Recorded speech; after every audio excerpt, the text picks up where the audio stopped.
خوش ما عموما امروز میخواستم که ما خودم کنسرت کنم. روبا بود روی دکتر آورده سرودهای خودم خونم شما گفته یک جای گوش کنید تا که حافظا بسیار کشیدن هر طرف گفتن خوش ما امروز دم گیریم این جشن شما است ما خوانیم بعد شامیم. من حاضر همراه طاهری راجع از شهر پنجکین که ما آدم که سال گذشته شنا شده بودیم هر دو ما از سرود میخونیم با اون که از دوسته شعرهای منا میخونن اگر همین سرودی ما شما معقول شده آواز من معقول شد آخرش به ضعف تیتو من آخری صبح کنسرت شخصی خودم رو تشکیل میکنم و یک 20 سرود میکنم. من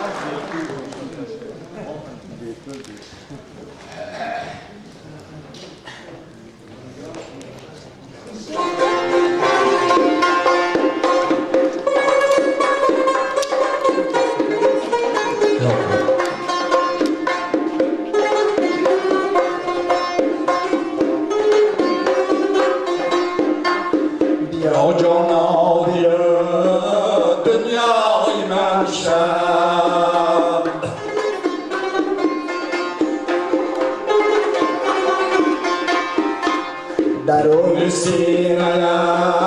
صدای من شد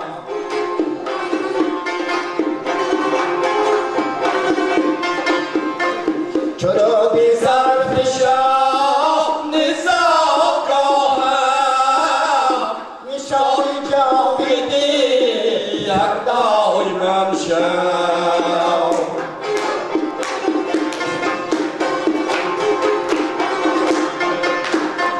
چرا بی ظرف شب نزاگاهم نشانی جاویدی یک دای من شد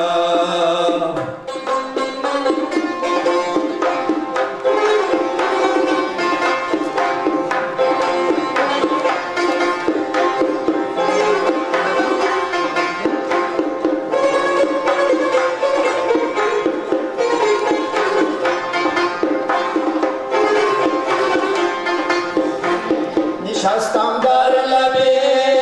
رودی زرفشان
سردای من شد